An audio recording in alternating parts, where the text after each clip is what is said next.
Hey guys, how's it going? Today we've got some really interesting, beautiful things to plant out in the garden. So I want to talk through the varieties and then go get them all placed and in the ground. It's a beautiful day. Sun is shining, a little bit breezy, supposed to heat up to 53, but I was actually planning on decorating the Hartley tree today because I thought it was supposed to be a little bit more crummy than it is. So I'm going to take advantage of the sunshine and the warm weather. And we don't have freezing temperatures for the next 6 nights at least. So I think these are all used to it anyway. They've been sitting in their nursery containers outside, so they're fully used to the temperatures, but it'll be nice to get them in the ground. So some of these, you know, don't have leaves, so they're not looking prime, but some of them do. We're actually starting up here in this flower bed. You can see the Stonehenge Dark Druid Yews that we planted along the walkway. Boy, I want to say it was like November of last year that we planted these, or maybe even later. I'll have to look that up. But when I put them in the ground, I fully intended on repeating them on the other side of the walkway. I just didn't have the plants to do it at that time. So I've got more right here. Got to clean some leaves out of them, but they are looking really nice. So this variety right here will grow 3 to 4 feet tall and wide, which is going to be perfect. You can see I've set them back about 2 feet from the walkway, so we can let them get full size, or we can keep them shorn a little bit, which is kind of my thought process behind this space. I don't necessarily need them to be tight spheres. They can be a little bit loose, but you know, I'm thinking maybe like a 3x3 sphere in the end. But I love the dark color of their leaves. We've got like 2 in here that are struggling just a little bit, and I think it's because they were getting too much water. You might remember we had this whole area packed out with annuals that have since been removed since, you know, we had a hard frost and it took them all. But anyway, I think they'll bounce though. We'll fix the water and make sure that that won't be a problem. These are a zone 4 through 7, and they can take a wide range of light, all the way from full sun to pretty much full shade. But my thought, and this is going to be a little tricky because I want them to flank on either side, but since it's kind of an undulating walkway, it's going to be a little bit weird in placement, I think. I'm going to have to fuss with it for a while and probably have to use an extra one on this side, since this side comes out a little bit longer. But I think it will look good in this space to have something that's semi-formal, because we're right next to a really formal garden, and then we can back plant it with other things. We've also got a June Snow Dogwood, which really likes its space, and I want to say that that one gets like 20 feet wide. I might be wrong on that, but close. And then we've got a Shade Master Honey Locust tree, which will eventually be big. It will cast shade on this space, but by planting an evergreen that can handle both sun and shade, this is the perfect one, because in immature gardens, we're dealing with more full sun. Once things get mature, we're dealing with more shade. So these should be able to handle both stages of maturity in this space. So that's the bulk of what we've got back here, but I do have 4 other things. We've got an Apache Rose Panicum right here. Now it's in its fall color. In season, it's kind of a blue with reddish kind of tints to the leaves. And then these seed heads get kind of pink. They're really beautiful, and I just love the movement, which you can kind of see right now because it's breezy. It's quite nice. This one will grow about 4 feet tall and 2.5 feet wide, and it's a zone 4 through 9. I think this one's going to go around the pond area as well as the Cottony Aster. This is the Little Dipper variety, which I have planted several of these. Hold on, let me get the tag. There we go, Little Dipper. So this one grows like 6 to 12 inches tall, 3 to 4 feet wide, so it's just a nice ground cover, woody shrub ground cover that has these little white blooms. You can see on the tag here, little white blooms in the spring that are followed by berries, which you can see right here, which once they're more mature and in the ground, they get loaded up with berries, bright red. And you can see the fall color that this one's starting to produce. Now this one was kind of popped inside the high tunnel, so it's not in its full fall color yet, but it's just starting up. And it wants a full sun to part sun sort of area. And then this one right here, also destined for the pond area, Miss Grace Dawn Redwood. I don't know if you can see that tag with all the weird light we've got going on here. So this right here doesn't look like much at the moment because it does lose its little needles or leaves, but it's full of new growth buds all over it. But it's the first type of redwood that has downward, like weeping branches. And it will vastly vary depending on where it's growing in terms of mature size. Like if you keep it staked, they're supposed to stay very narrow and just get taller. If you don't stake it, it'll just be more of a lower, billowy, wider sort of look, which I think would be beautiful around the pond. But these, I want to say, are a zone 5. says it grows 6 to 8 inches per year. 10-year size is like 8 feet tall by 3 feet wide, which it'll continue to grow after that. But I'm excited for this one because the leaves on it, maybe we can pop a picture up, are just so soft and kind of this really lightish green color, and it's just an interesting specimen. I haven't had this type of redwood before, so we'll see how it does for us. And then the last one we have here, you can see the crabapples. They're gorgeous. This is a sugar thyme crabapple, grows 18 feet tall by 15 feet wide, so not massive. Hardy to zone 4. It's got really good resistance to fire blight and scab and all of those types of things. White blooms in the spring, and then you can see the persistent red crabs here. Hooah. Here we go. I love it. So that's the lineup today. I'm just trying to squeeze every last ounce of decent weather days for planting. This job right here I wanted to start with because I think this one's going to be the most fussy in terms of getting everything placed right. And then we'll go around probably to the pond next, get the grass, the cotoneaster, and the redwood in, and then the sugar thyme crabapple probably end up in the dirt lands, maybe behind the pond. We'll see.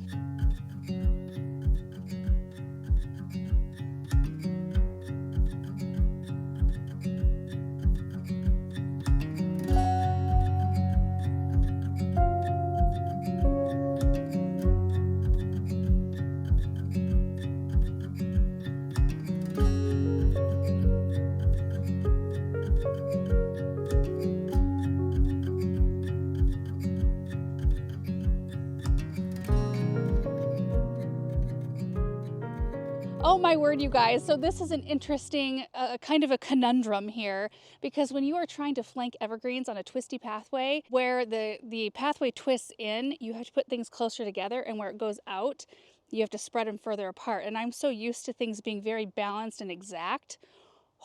I don't know. I think we've got them set to where it looks pleasing to the eye, and I think that's going to have to be how it is in this space.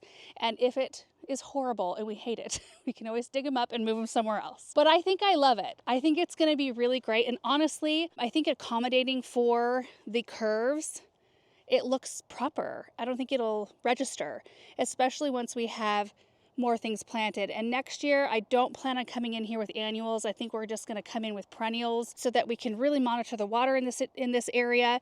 We'll take out this little arm of boxwood because we've got some beautiful durvellas back in here that are just getting a little crowded by the boxwoods, or they're crowding the boxwoods either way. But you can see those popping up. There is a panicum in here as well. That's a totem pole, and some Queen of Sweden David Austin roses in here. Anyway, this boxwood hedge made a lot more sense when the fence that used to be here to block off this was not our property initially. So our fence line came right into the boxwood hedge. And this kind of served as part of the fence at one point in time, but it doesn't now. So anyway, some of the yews line up and some of them do not. Like, of course, this one is kind of an extra, so that one doesn't line up with anything over here. And then these two, let's see, this one lines up right here. It's this one. I think this is the only one that actually doesn't line up. This one is kind of for these two right here because it would have just been way too close together. Had I wanted to match one with this and match one with this, they would have been side by side almost, and it would have looked weird. But all the rest of them are lined up. If you walk like right in here, you can see them lined up. And then as we approach this big curve, they spread out a little bit further in order to match up with the yews on the other side. But I think it's gonna look good. I really do. So this is where it will end on this side, and it's just picking up right after it with a bunch of hostas and stuff, so a bunch of beautiful things. But on the other side, it continues on for 3 more yews, and all these look really good. Really happy with them. They put on a little bit more growth than the ones out here. I think we just had too much drip going to keep those annuals alive. And we didn't have near the annuals in this space. Yeah, so I think it's good. And then as far as spacing them from the walkway, I just did 2 of my feet. 2 of my size 7.5 feet. Right there, to the can. Pretty sure I did that with the others. Maybe it's a little more, I don't know. No, I think that's about where the edge of the can would have been. All right, so now that we've got them placed, and I think I'm liking it where it's at, we're gonna get the holes dug and get them in the ground. That was my biggest hurdle for the day. I was kind of like, I don't know, I just didn't know how it was gonna go.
Okay, got them all in the ground and watered in, except for the very last one I could not reach with the hose. I tried to spray it from a distance, but it wasn't working, so I'll have to get a watering can and bring that back out a little bit later. But I am loving how this is looking. I really think it brings some cohesion to the area. Starting on this side, you can see the nice groups, and it just looks like that for most of the way.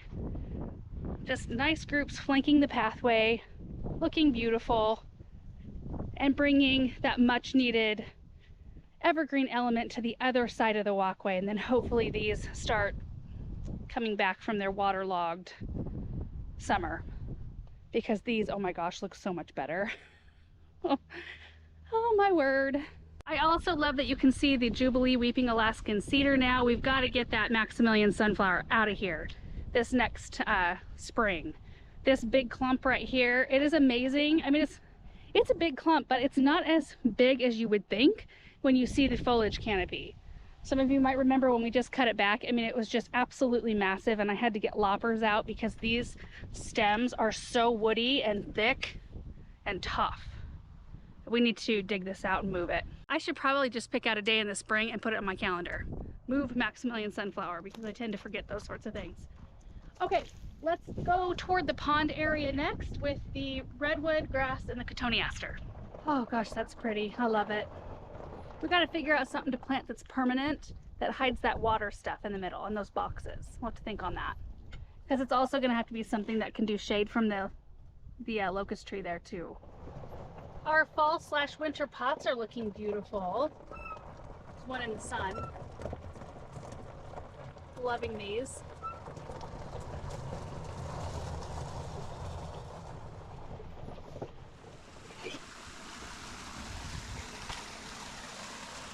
I think that'll be beautiful right there, because it won't get so tall that it'll block the view, but it'll kind of creep around the rocks right in here and soften that spot. I was kind of thinking right in over here with the grass, and you know, I've got more of these that we could add to this space, kind of like deck this out.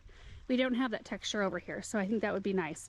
We'll just start with this one today and then decide on what we want to do. I do have a lilac here that will eventually, you know, get bigger, so it'd be nice to have some grassy texture in here.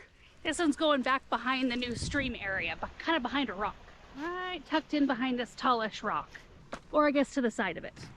I think this is going to be a good spot because it's going to get some morning sun. It has exposure to the east, but it'll have a little bit of protection in the afternoon, and I think that it's going to like it. I hope. It's really such a neat plant. Okay, let's get these 3 in.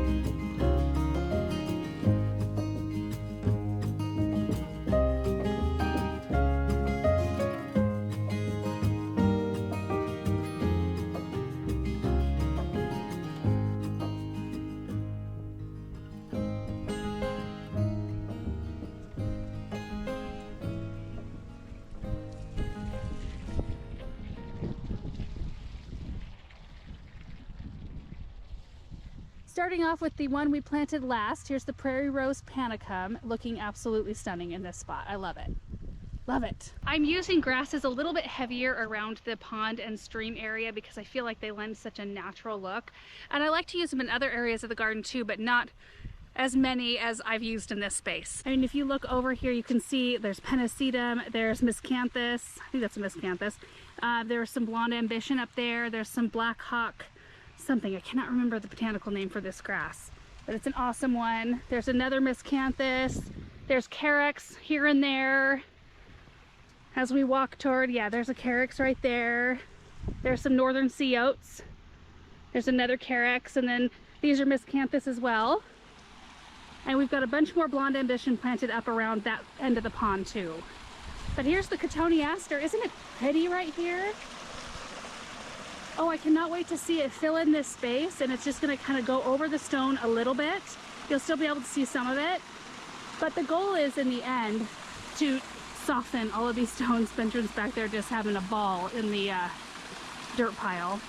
Anyway, yeah, the goal is to not see all of these rocks in the end, but just little hints of them here and there.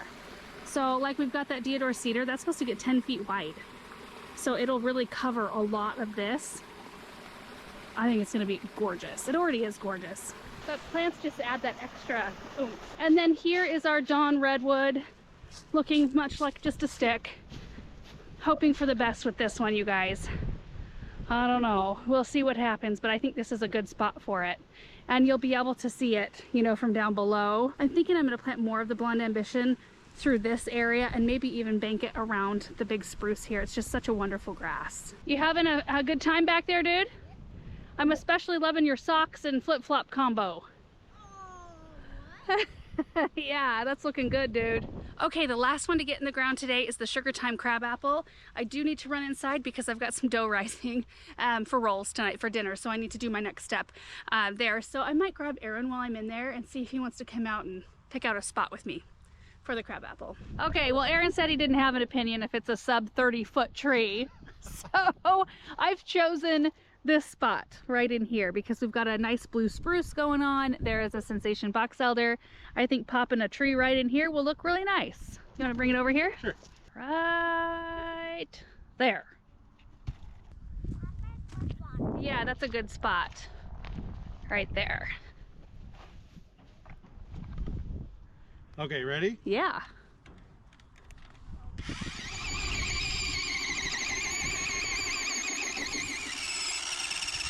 How's that? That's great.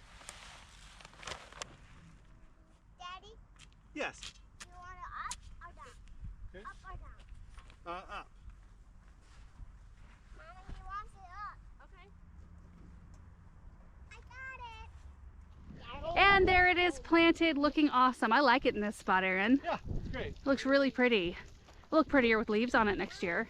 But you know what else I love about this tree? Even when the bark is not wet, it's still this beautiful golden color. So it shines in the winter landscape. We can't eat these, right? Well, they're crab apples. They'd be very, very tart. You could try it if you wanted to. And you guys, that is gonna wrap it up for our planting projects today. I just love that we're able to still get out here middle of November and get things in the ground. I just feel like they're so much better off in the ground as opposed to trying to winter them over in their nursery containers. However, if you're trying to minimize risk of any kind of winter damage or winter loss, the professionals do recommend that you plant things a little earlier, usually about 6 weeks before your average first hard frost, which is 28 degrees or lower, and that way the plant has a chance to root in and acclimate. However, I keep on planting. I mean, we've already had several hard frosts. We've been at 23 for several nights. Not in the past few days and not for the next several days, but we have gotten pretty cold already. And I just feel like plants do real well. We do have to keep them on a schedule to make sure that if we have any prolonged windy or dry periods during the winter, we still need to give them a little bit of water. And you have to just keep that in the forefront of your mind. Otherwise, that can cause some potential damage to the plant if they're allowed to dry out. Anyway, thank you guys so much for watching this video. I hope you enjoyed it, and I hope to give you some really successful updates in the spring on all of these things that we're putting in late in the season. And we will see you guys in the next video. Bye.